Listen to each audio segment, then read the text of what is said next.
Hey guys, welcome back to my day 11 of 365 days challenge of becoming profitable trader bootcamp. Today topic breaker block. Objective of today: understand how breaker block works after failed structure and liquidity shift. We're gonna learn Trading in the Zone by Mark Douglas, whole chapter 8. We're gonna focus on advanced mindset, confidence in your system, letting go of your fear. Always task: write 3 to 5 take keys point. Later we're gonna do our last SMC study topic, ICT breaker block, 30 minutes. We're gonna focus on form after failed structure, previous support resisting flip, align with liquidity plus trend. Goal: understand how breaker block act as a new zone. Later we're gonna do chart practice, but we will not do it because in the video it already does for us. And we will do this mindset session throughout the video, okay? So let's go with Trading in the Zone by Mark Douglas. Here are we guys, Trading in the Zone by Mark Douglas, chapter 8. We're gonna read 7 pages. Let's go.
Guys, as I said before,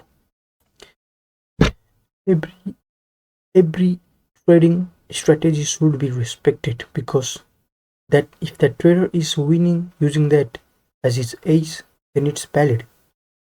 We don't have to fight over SMC, ICT. ICT is inner circle trader. He basically explained SMC. Maybe some people say SMC is just some rebranding of old stuff by Sir Michael Hodgson, but he has 800 plus videos. It's huge knowledge, but if you really want to become trader, don't look any of this video because it's too much information and you will become more unprofitable. In the world of trading, everything is probability, mindset, and mentality. Every strategy works, every edge works. Even if you have deep understanding of market, it will never help you because market, it's infinite possibilities there are. And your strategy is just your edge to prove that if market will go to that future price that you want it to go. Just 100% confidence in your edge. That's it.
Oh guys, we just finished reading whole chapter 8.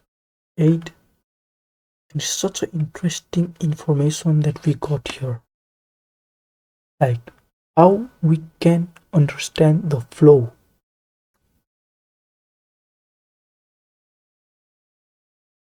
Let me read. Nothing will get blocked, which means you will perceive all the possibilities you have learned about objectively, and since your mind is open to a true exchange of energy, you will quite naturally start discovering other possibilities edges you formerly couldn't perceive. For your mind to be open to a true exchange of energy, you can't be in a state of knowing or believing that you already know what's going to happen next. When you are at peace with not knowing what's going to happen next, you can interact with the market from a perspective where you will be making yourself available to let the market tell you from its perspective what is likely to happen next. At that point, you will be in the best state of mind, spontaneously enter the zone where you are tapped into the now moment opportunity flow. The hidden message. Trading in the zone book is so great. It makes your mind, instead of you figuring things out for 20 years, it tells you all the emotion about trading. You can just figure out everything reading this book. It makes great amount of time. You will lose your time. It's great to learn from this book. You want to read it, you got bunch of PDF for audio in YouTube, okay? Today we finish chapter 8. Tomorrow we're gonna start with chapter 9. Chapter 9 is like 19 pages. So we're gonna divide in 8. Okay, let's go. Guys, now we are gonna watch how breaker block works in SMC. So we're gonna learn this. By the way, I already learned this breaker block.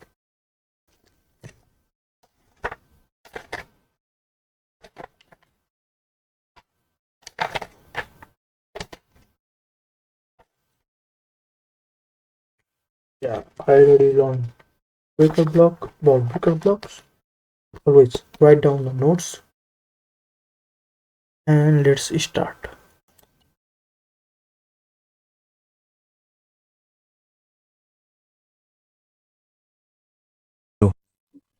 Let's get to our topic today. What are we going to do today? We're going to learn blocks. Okay, so breaker blocks are very interesting, brother. And a breaker block is highly sensitive. One of my favorite blocks, the one I like to trade the most, is the one with the highest accuracy and probability in the market. So, that's today's breaker block. Okay, so, what is a breaker block? It's an ICT block, like our mitigation block, rejection block, order block, or advanced order block. So, a breaker block is similar. So, what is a breaker block? A breaker block is basically a failed order block. Okay, so, let's say you have an order blocked here. Okay, your order is blocked here. A move has come from here. Your order is blocked here. What the market does is, it doesn't respect it and breaks it, and then it starts continuing again. So, if I explain it in simple terms, a breaker block is a failed order block. So, the liquidity sweep keeps on happening and the market structure keeps on shifting. What is this? I'll explain it all to you in a little diagram. So first, understand a little bit about a breaker block. You know what a scene is? What's not visible? How is it? What's not visible, right? So, you understand that a breaker block is basically a failed order block. So, you'll ask, is every order block that fails a breaker block? My answer is, no. Not every failed order block is a breaker block, right? But a breaker block is a failed order block. Understand the difference between the two, right? Understand the difference. If someone comes to the comments to enlighten you, saying, brother, what are you saying? You're confusing me? Quote, then watch the full video and you'll understand. So, look, what a breaker block basically is. Not just look here, what has this person done? Here, the lower poi of a higher time frame. What has the bullish breaker block done here? Look at how it keeps coming up, correct? 1 minute, let me change its color. So, what is necessary for a breaker block to be valid? It's very important to have liquidity from both the buy and sell sides in the market. What is that? Look, when it first placed on the poi of a higher time frame, it makes a minor swing, goes up, and then comes back and robs the liquidity of its own minor swing, so this liquidity is robbed.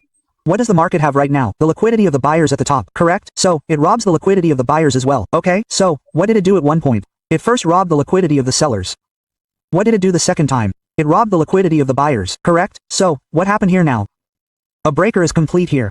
So, in this condition, we would say, yes, a breaker block will form here, correct? Listen to the criteria carefully. If you're marking bullish on a higher time frame's poi, then when the first touch occurs, a minor swing occurs. After the minor swing occurs, it is broken. Right? After that is broken, the minor swing high that was set is also broken. After breaking both, the market taps its bullish breaker block and runs away. Correct? So, how do you identify these? Bullish order blocks and bearish order blocks. Sorry, bullish breaker blocks and bearish breaker blocks. Right? So, look here, let me explain the psychology. Look at the bearish breaker blocks, as if a market sale is coming from here, correct? As soon as the sale came, the market was in a sell pattern until here, right? So, what have we learned about the market? If there's a downtrend, where do the orders of the big players get placed during a downtrend? Brother, all the up candles, right? All the up candles, or the order flow, all the big players place sell orders in them. Correct? So, what happens here? Look here, this leg here, the minor swing it gave to the upside, what happened to it? What happened to the downside? This is an order flow in which the big players place selling orders, correct? So, what's the situation here? If sell orders are placed, then obviously a displacement has occurred from here, or it has broken a previous low from here. So, what will be formed here? A bearish order block will be formed here, right? 1 second, and a bearish order block will be formed here. So, what is the order block of this bearish order block? This bearish order block becomes your breaker block later, brother. I'll explain that too now, okay? So, when this formed here and broke the previous low, what do we consider? Right now, a bearish order block has formed here. What do new SMC players do? They mark this and sit down. They think it broke the low here. They'll IDM it. After IDMing, it will tap here and fall. No, it becomes a breaker here. What does that become? A breaker. What does the market do? Look, the market fails all the blocks on both sides of both types. Okay? This is our bullish order block here. Its color should be the opposite, but okay, the color doesn't matter, but I'll just do the color here to explain. So, okay. If there's an UP move here, there's a bullish order block here, and if there's a down move here, there's a bearish order block here. Both of these orders are blocked. So, simply put, if the market sees a bullish order block here, what does it do first? What should the market do? It should reach a higher time frame poi. It should make its first touch. After this first touch, the market should make a swing high internally, or a short-term high. If this short-term high is set, then there will also be a short-term low. Let's assume that the touch is a low. What should the market do then? It should break it. After breaking it, it should close the body, or you can do a swap, or whatever. But it should clear its liquidity. What should the market do after this?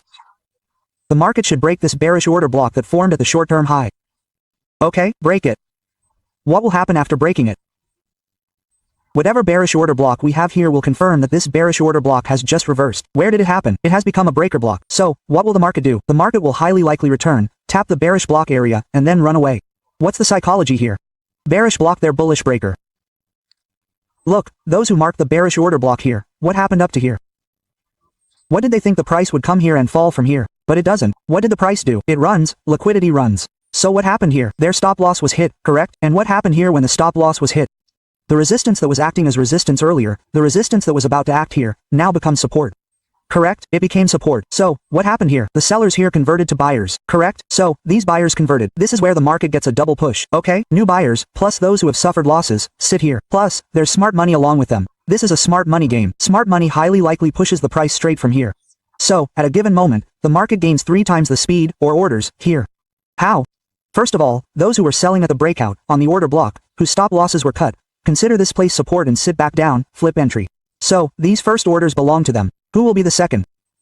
Those who sit on the retracement of this breakout become the ones who do. Who gets the third? Third, of course, is smart money. They want it. So, these people sit here. So, this is a bullish order block. So, this is how the bullish order block works, right? So, let's learn a few rules. What are they? Look, understand its rules. What are its rules? A valid bearish order block. If you want to mark a bullish order block, you need to mark a valid bearish order block in the lower leg. The poi of a higher time frame should be below it. Okay? Then what happens after that? The price closing above the high of a bearish order block. This means that the order block we marked as bearish should close above it. Okay? What is a liquidity sweep? This higher time frame was touched by the market swinging here first, taking its liquidity, and then if it breaks this bearish order block, then there is a high probability. If this liquidity sweep doesn't do a liquidity sweep, or if it does a little like this, then it is not a breaker block. This will not be a breaker block. For a breaker block, it is mandatory that the market takes the previous swing to the poi of the higher time frame. This is called a liquidity sweep. Okay, what should happen then? Market structure shift. Right here, when it did a liquidity sweep, and then its key high, what should happen above that high? The movement should happen here with displacement, correct? So, this was the swing high here. If the swing high was broken, what happened here? Market structure shift. Why? Because, look, the market was shifting into selling from somewhere. So, let's assume there was a swing high for selling. The market closed above the previous swing high. What does that mean? This is a reversal point. The market will now move into the market maker buy model from here, correct? So, this is the criteria for validating a breaker. Let's take a look at how a bullish breaker looks on the chart. Look, what was there? The market was moving from somewhere here. It created a resistance here. Okay? It activated one here. What happened here when it formed this bearish order block?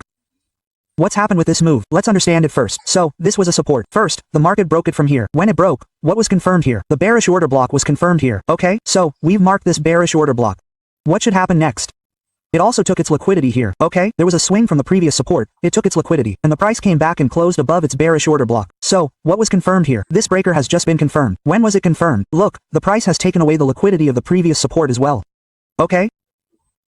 Plus, the price activated the buy stops here, and after doing this, the market structure took this as well.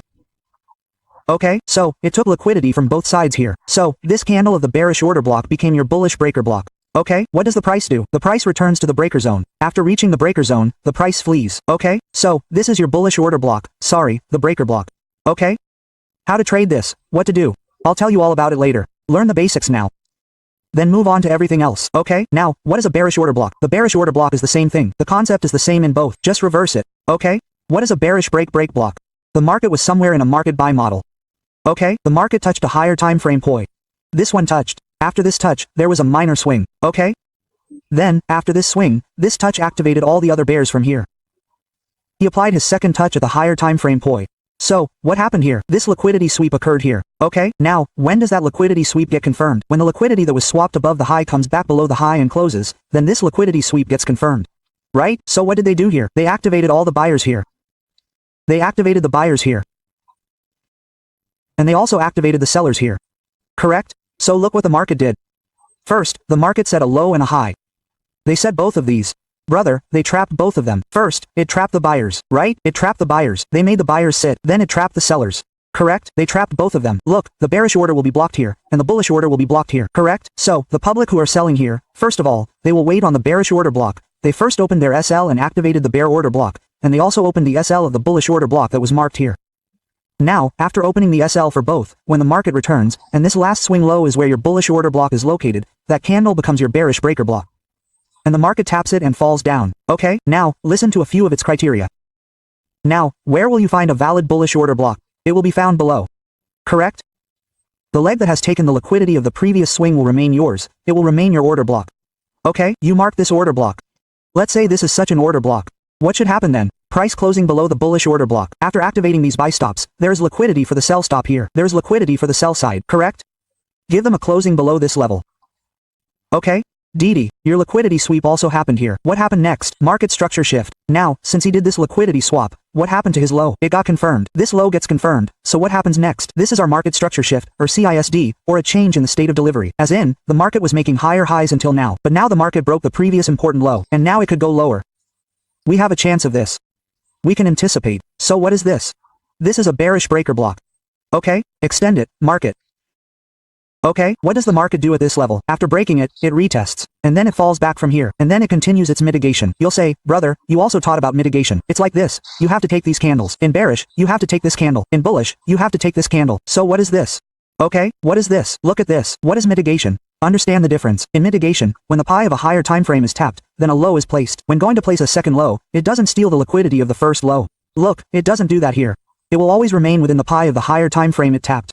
It will remain below it. Whatever second high it forms, a short-term high, will remain below the previous high. Only then is it called a mitigation block. If it closes the tap above the first high, does anything, sweeps liquidity. This first touch of mine was here, so it sweeps liquidity above it. So, brother, assume that this mitigation won't form. This would be the breaker here, okay? Suppose, instead of doing this, it did something like this, or something like that, meaning, this buy doesn't take this first touch on your poi of a higher time frame. If it doesn't take its liquidity and falls before that, then this candle here would be your mitigation block. But since it first took the liquidity of the previous swing low, it came back and broke its swing low and closed. Then it would be called a breaker. I hope you understand the difference between bullish mitigation and breaker. Okay? So, how do we do it now? Before we explain that a little, let me show you a bearish breaker block. So, look, this is how a bearish breaker block looks on some charts. What did it do first? Look, initially there was buy-side liquidity here. What did the market do? The market consolidated here. After consolidating, it activated all the buyers. So, buyers were activated here. So, what happened here? Your form was formed, brother, a bullish order block. Then this form was formed, the buy-side liquidity was taken. Then this order block was failed. The new SMC players who had marked the order block here were failed here. What happened here? Sell-side liquidity was generated here, brother. Okay, sell-side liquidity was generated below this zone as well. This sell-side liquidity was generated. A breaker block was retested. When the market turns around the last bullish order block, it becomes a bearish breaker block. correct? So, what happens here? The market taps here and starts falling from here, okay? So, let me show you a little bit of this on a chart, on a real chart. How is it? Not how. So you'll understand how to trade. Okay? Now, let's say I'm clearing this up a bit. Wow, that's great, I found it here. Look what was there. I had a 4R demand zone, okay? Look here, I had a demand zone here, according to this 4R. Correct? This was a demand zone. Or call it a POI, whatever it was. Okay, this was mine. So, what did the market do here? Look what did the market do here. First, the market went into selling. There was a minor swing. And look at this low, it swapped it. Correct? It swapped this low here. Look here. And then again, I went back to my bearish order block. This candle closed above it. This candle didn't close. This candle closed. But if nothing else, I'll explain to you what this candle is, chart-wise. Look, first of all, this is a bullish order, bearish order block. Okay, I've kept this in consideration. What did it do first? If we want to find bullish, what did it do? After hitting the higher timeframes POI, it swept the first point it touched. Correct? After sweeping it, what did it do here? It shifted the market structure. Now, where will this market structure shift? It will happen here. The short-term high that was set here, its market structure shifted, or you can say it's squared in the minor. Correct? So, it's squared. Now, what will happen if this is confirmed? Our bearish order block. Everyone will keep thinking about selling here. Why? Because look, it swept liquidity here. So, when it comes here, it's a bearish order block. What will new SMC players do with this? They will sit down to sell. What did it do here? It showed a little reaction here and ran away. Extend it. Extend this bearish order block and see the move. Okay, that's it, brother. This is the latest, brother. Not too much. Look, this is from August 20th above the 5-minute mark. Okay, so, your stop loss here is created by placing a little buffer below the breaker block candle. Or if there's a swing, where do you set the target below it? You'll set the target directly. Whatever liquidity you see here on the left side, like I see these equal highs. Okay, this equal high will be my first target. And then, accordingly, whatever is higher, you can target that directly. Or, there will be an order block in the nearest liquidity here. You can also do that. Here, I'm getting an advance order block, or a rejection block. I'll take it. So, even if I take this, I still have a good risk to reward ratio here. I have a risk reward ratio of 1 to 4. So, look at this. I told you about bullishness. Now I'll tell you about bearishness. So, this is a 4-hour DXY chart. What was there here? Here was my higher time frames pie behind POI. Okay, what did the price do here? Look, the price came here. I made the first tap here. This is the first tap. What did I do after making this first tap? The market should have fallen, but it didn't. What did the market do? The market made another high, and this was the previous high. It swept its liquidity. Correct? It swept its liquidity. Now, since it has swapped liquidity, if it has made a high, it will also have a low, a short-term low. So, which was this short-term low? Look, this section of mine was my short-term low. Correct. This one section was my short-term low. This section was my short-term low. What did the market do to this short-term low? It voided it. Here, it activated sellers here as well. And here, which bullish order block? What are bullish order blocks? Selling candles. What did it do? It responded. What did it do first? Look, first it made a high, then a second. Yes. What did it do first? First, it tapped the pie of a higher time frame. It made a short-term low. Then what did it do? It made a high, correct? It took liquidity above the previous high. And then, coming back, it also took liquidity from the short-term low that was placed. Now it has done both of these things. So, what happened to the bullish order that was blocked here? Did it fail? The market retraces, taps it, and then falls. Since it did exactly that, right? So, how did you plan your entry here? Your entry plan used to be to put a little buffer above this and place a stop loss. What is your target? Target, brother, nearest liquidity. First, look at this liquidity. This liquidity is my target. The market easily completed that, right? A trade around 1 to 4, 1 to 5. So, if you follow the rules and do everything correctly, this will happen. If you want to reduce its RR, you have to set it below the minimum threshold. See what the RR is coming out, brother. It's coming out to be 1.9, but this will come with experience. You don't have to go and trade all the breaker blocks right away. Backtest them. Reference at least a 100-day chart. Apply all these rules. Make notes of everything I've explained. And if you see something there, compare it with what Swapnil Bai said about what it should contain if it's a bullish order breaker block. Okay, are all these things present? If yes, then it's a breaker block. Test it to see what results it generated after it was created. Do that. After that, what do? Move on to forward testing. Forward testing means you observe live in the real market. Guys, that's for today. SMC breaker block, breaker bullish and bearish breaker block. How this work, in which scenario this works, and what criteria it has for it to work. Today we finished whole SMC lesson, and tomorrow we will move forward with AOX method, advanced ICT method. Let me say it again. Every strategy is your edge against the market. Even if you master it, even if you learn it, but if you are not confident enough, you Like, if you are not confident in your own edge, you will never win. Just as we learned in the Trading in the Zone book by Mark Douglas, you should trust your edge. If you don't trust your edge, you will lose. So guys, today, day 11, we finished Trading in the Zone by Mark Douglas, whole chapter 8. We did SMC study, final SMC study, ICT breaker block. We didn't do chart practice, but in the video it shows already chart practice, so no. We did mindset session throughout video. Hope you like today bootcamp. Let's move forward today, tomorrow, day 12. It's gonna be great day 12 because we're gonna learn new things like AOX method. Hope you enjoy today bootcamp.